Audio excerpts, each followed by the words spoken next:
ప్రభు నామానికి మహిమ కలుగును గాక. మీ అందరికీ ప్రభు అయిన యేసుక్రీస్తు నామంలో ఉదయకాలపు శుభములండి.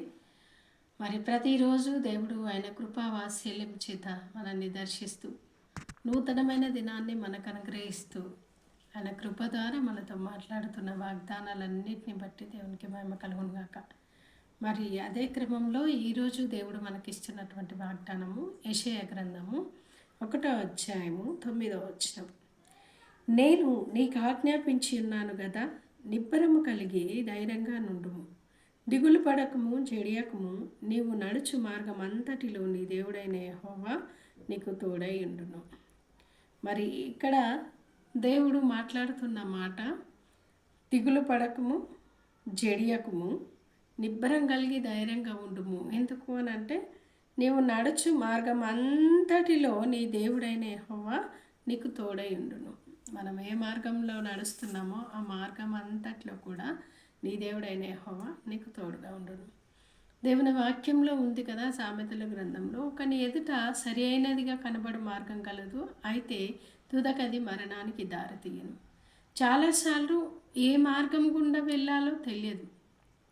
అయోమయమైనటువంటి పరిస్థితుల్లో ఉన్నప్పుడు మన దేవుడు, మనుషులు మమ్మల్ని విడిచిపెడతారేమో కానీ మన దేవుడు మనల్ని విడిచిపెట్టాడు. ఇక్కడ సందర్భం ఏంటంటే, యెహోషువ మరి మోషే యొక్క పరిచారకుడు. మోషే చనిపోయాడు, యెహోషువ ఉన్నాడు. యెహోషువతో దేవుడు అంటున్నాడు, అయ్యా, మోషేకు తోడై ఉన్నట్టు నీకు కూడా నేను తోడై ఉంటా, నువ్వు భయపడొద్దు, నిబ్బరం కలిగి ధైర్యంగా ఉండు అంటున్నాడు. నిబ్బరంగా ఉండాలని అంటే మనకెంతో ధైర్యం కావాలి. ధైర్యంగా ఉంటేనే నిబ్బరంగా ఉండగలుగుతాం. అయితే ప్రభు అంటున్నాడు 6వ వచనంలో మరియు 7వ వచనంలో, అలాగే 9వ వచనంలో కూడా నిబ్బరం కలిగి ఉండు, నిబ్బరం కలిగి ఉండు, ధైర్యంగా ఉండు, దిగులు పడకు, జడియకు అంటున్నాడు. అంటే యెహోషువ బహుశా అమ్మో ఇన్ని లక్షల మందిని నేను ఎలా తీసుకెళ్ళగలుగుతా అని ఒకవేళ భయపడుతున్నాడేమో అక్కడ. అందుకే దేవుడు పదే పదే ధైర్యపరుస్తూ ఉన్నాడు. ప్రియమైన దేవుని బిడ్డ, ఈరోజు కూడా నీ ముందున్నటువంటి పరిస్థితి నీకు అట్లే భయం అవుతుందేమో. అయ్యో, నేనేం చేయగలుగుతా, దీన్ని ఎలా హ్యాండిల్ చేయాలి అని.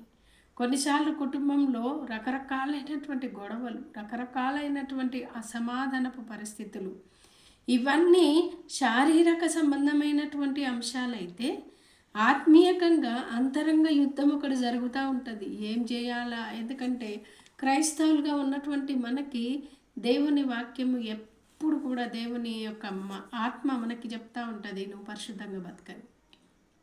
కానీ శరీర నియమం మన లోపల ఉండడం వల్ల, ఈ శరీరమేమో శరీరానుసారమైన మనసు కాబట్టి ఇది రకరకాలైన వాటిని కోరుతూ ఉంటుంది. ఈ అంతరంగ యుద్ధంలో ఉన్నప్పుడు కూడా మనిషి నలిగిపోతూ ఒక మాట అంటాడు దేవుడితో, దేవా నేనేం చేయాలి, ఎట్లా, నేను పరిశుద్ధంగా బ్రతకాలనుకుంటున్నా కానీ లోకం నన్ను ఆకర్షిస్తుంది కదా అని చాలా భయం వేస్తుంది. ఆ పరిస్థితి గుండా వెళ్తున్నప్పుడు ఎంతటి వారైనప్పటికీ చాలా టెన్షన్ పడతారు. దానికి చక్కటి ఉదాహరణ చెప్పాలంటే బైబిల్ నుండి ఏలియా ఎంత గొప్ప ప్రవక్త అంటే, రోషం కలిగి దేవుని కోసం నిలబడినటువంటి ప్రవక్త ఆయన 400 పైన ఉన్నటువంటి బయలు ప్రవక్తలతో ఆయన ఛాలెంజ్ చేసి ఎంతో గొప్పగా దేవుని యొక్క అగ్నిని పైనుంచి కిందికి దింపినటువంటి వ్యక్తి. ఆ అగ్ని దింపడం తర్వాత బలి అర్పణ అయిపోయిన తర్వాత ఆయన లేచి ఒక్కడే ఖడ్గం తీసుకొని ఫటాఫట అంతా 400 మందిని చంపేస్తాడు. కానీ యెజబేలు రాణి ఆ మాట విని ఆయనను చంపేస్తా అన్న ఒక్క మాటకి ఆయన భయపడిపోతాడు. ఇంకా చాలు ప్రభా, ఈ లైఫే నాకు వద్దని అనుకుంటాడు, విరక్తి చెందుతాడు. నిజంగా అండి, మనం ఎంత స్పిరిచువల్గా మనం వెళ్తున్నప్పటికీ, ఎంత ఆధ్యాత్మికంగా మనం వెళ్తున్నప్పటికీ, ఎన్నో వాక్యాలు వింటున్నప్పటికీ, ఎంతో మంది చేత మనము ఉద్ధరించబడుతున్నప్పటికీ, ధైర్యపరచబడుతున్నప్పటికీ చాలాసార్లు మనం కృంగిపోతూ ఉంటాం.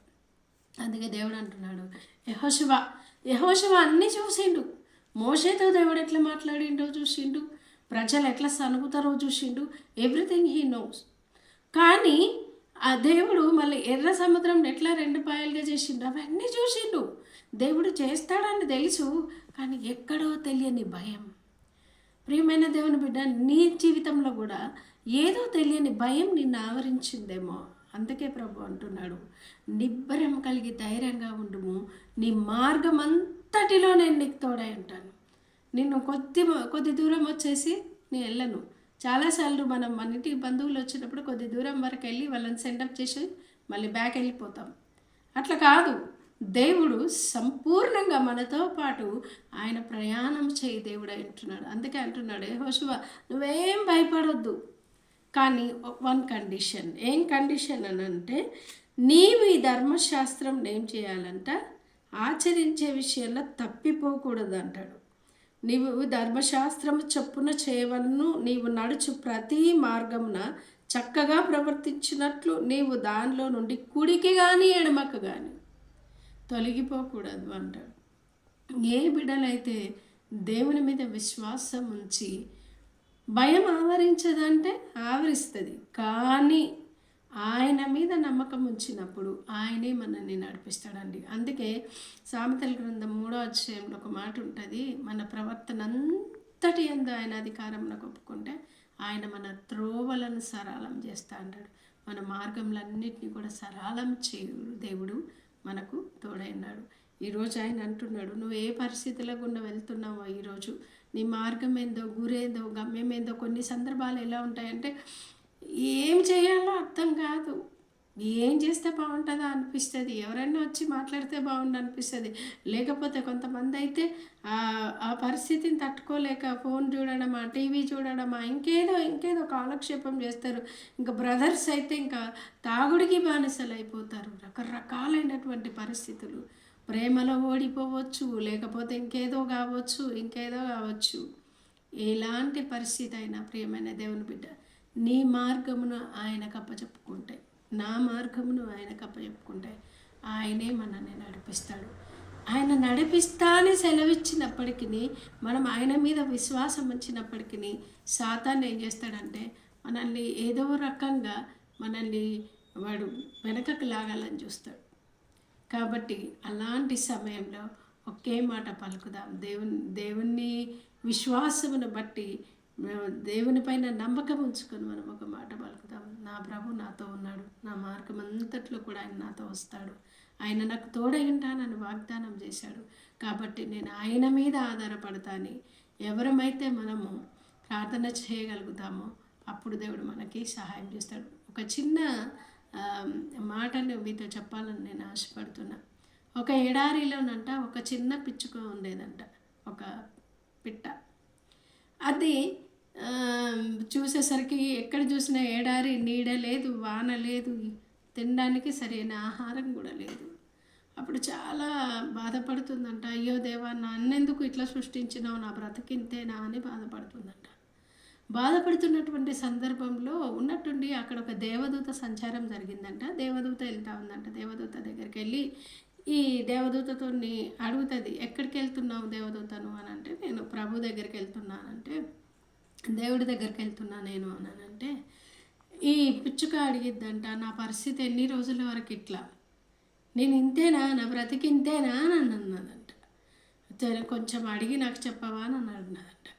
అంటే ఇంకా ఈ దేవదూత కూడా పాపం బాధపడిపోయి, అయ్యో ఈ పిచ్చుకకి ఎంత కష్టం వచ్చింది అని చెప్పి బాధపడిపోయి ఇంకా దేవుడి దగ్గరికి వెళ్ళాక అడిగిందంట, దేవా మరి ఆ పిచ్చుకనైతే అంత బాధగా ఉంది, దానికి సరైన ఆహారం లేదు, ఎందుకంటే ఎడారి అంటే మొత్తం ఇసుకనే కదండి, సరైన గూడు ఉండదు, సరైన ఫుడ్ ఉండదు, ఏది ఉండదు.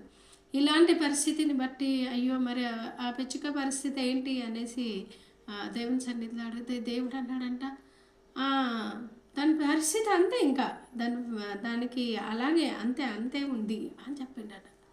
అప్పుడు దేవదూత చాలా నొచ్చుకొని, అయ్యో ప్రభువా మరి తనకి ఇంకొక ఆప్షనే లేదా అసలు, ఎట్లా ఆ పిట్ట అలాగే ఎట్లా ఇదైపోతుంది ప్రభువా అని చాలా వేడుకున్నాడంట. అప్పుడు దేవుడు ఒక మాట చెప్పాడంట, ఏం లేదు, నువ్వు ఒక ఆప్షన్ ఉంది తనకి, తనకున్న ఏ పరిస్థితి అయితే ఉందో ఆ పరిస్థితిని బట్టి స్తుతి చెల్లించమని చెప్పు, అని చెప్పిందంట.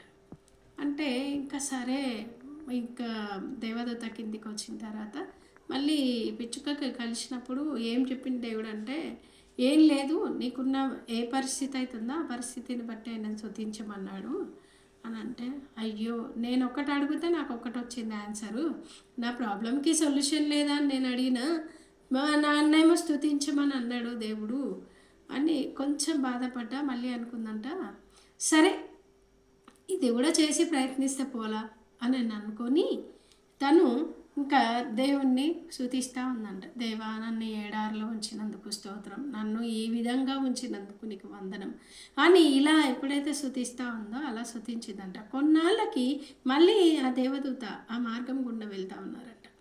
వెళ్తున్నప్పుడు చూసేసరికి అక్కడ అంతా కూడా చక్కటి వాతావరణం, మంచి చెట్లు, చక్కటి సెలయేరు అక్కడ ఉందంట. అది చూసి చాలా ఆశ్చర్యపోయిందంట. అప్పటి వరకు ఈ యొక్క పక్షికి రెక్కలు కూడా లేవండి, చెప్పడం మర్చాను, రెక్కలు కూడా లేవు. కానీ ఇప్పుడు దానికి చక్కటి రెక్కలు వచ్చినాయంట, మంచిగా అందమైన కలర్ వచ్చింది, అందంగా ఉందంట.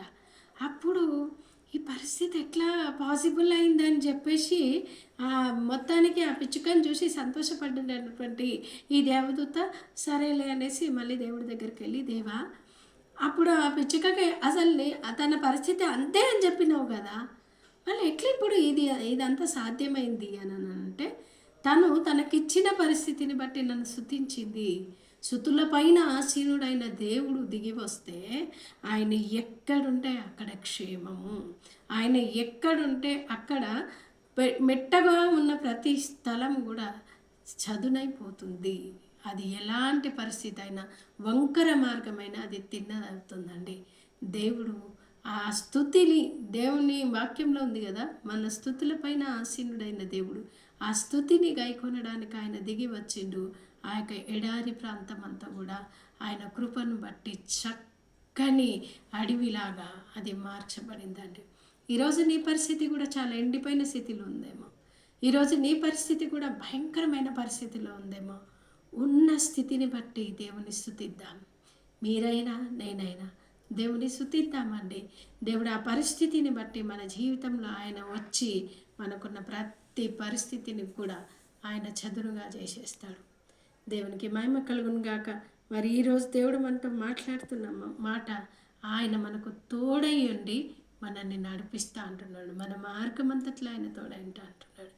ఏ స్థితిలో ఉన్నావో, ఇంటర్వ్యూకి వెళ్తున్నావా, జాబ్కి వెళ్తున్నావా, ఇంట్లో ఉన్న పరిస్థితిని బట్టి భయపడుతున్నావా, దేన్ని బట్టి నువ్వు భయపడుతున్నావో నాకు తెలియదు, కానీ దేవుడు నీతో మాట్లాడుతున్న మాట, దిగులు పడకము, చెడియకము, నిబ్బరము కలిగి ధైర్యంగా ఉండము, నీవు నడుచు మార్గం అంతట్లో నేను నీకు తోడై ఉంటా అంటున్నాడు.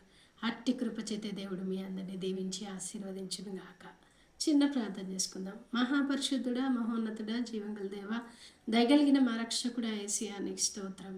నిజంగా ప్రభా, ఈరోజు ఈ చక్కటి వాగ్దానమును బట్టి నీకు వందనాలు చెల్లిస్తున్నాను. మా జీవితం కూడా ఎడారిలా కనిపిస్తుండొచ్చు ప్రభా సమ్టైమ్స్ నాయన. అలాంటి సందర్భంలో నా పరిస్థితి ఇంతేనా, ఇంకా నాకు మంచి స్థితి లేదా అని మేము బాధపడుతున్నప్పుడు దేవా నీకు స్తోత్రంలో చెల్లిస్తున్నాను ప్రభా. నువ్వు మాతో అంటున్నావు, భయపడకము, దిగులు పడకము, నేను నీకు తోడై ఉన్నాను, నిబ్బరము కలిగి ధైర్యంగా ఉండుము, నీవు నడుచు మార్గమంతట్లో నేను నీకు తోడై ఉంటున్నాను అంటున్నావు నాయన. నీకు స్తోత్రం. అప్పుడు నాయన, నా తండ్రి యెహోషువ కూడా, అయ్యో నా నాయకుడు లేడు, ఈ ప్రజలు నాకు మాట వింటారో వినరో అని భయపడి ఉండవచ్చును, కానీ ప్రభా నేను నీకు తోడై ఉంటున్నానని పదే పదే అతన్ని మరి ప్రభా నాయన, నా తండ్రి ప్రోత్సహించి నాయన దేవా అతన్ని నీ కొరకై నిలబెట్టుకున్నావు నాయన. నీకు స్తోత్రం. యెహోషువ దినములన్నిట కూడా ప్రభ ఎవ్వరు ఆయన ఎదుట నిలవలేరు ప్రభ. నీకు స్తోత్రం. సూర్యుడిని, చంద్రుణ్ణి ఒక దినమంతా ఆపగలిగినటువంటి శూరుడయ్యా, నీకు స్తోత్రం. అంత గొప్పగా యెహోషువను వాడుకున్నావు.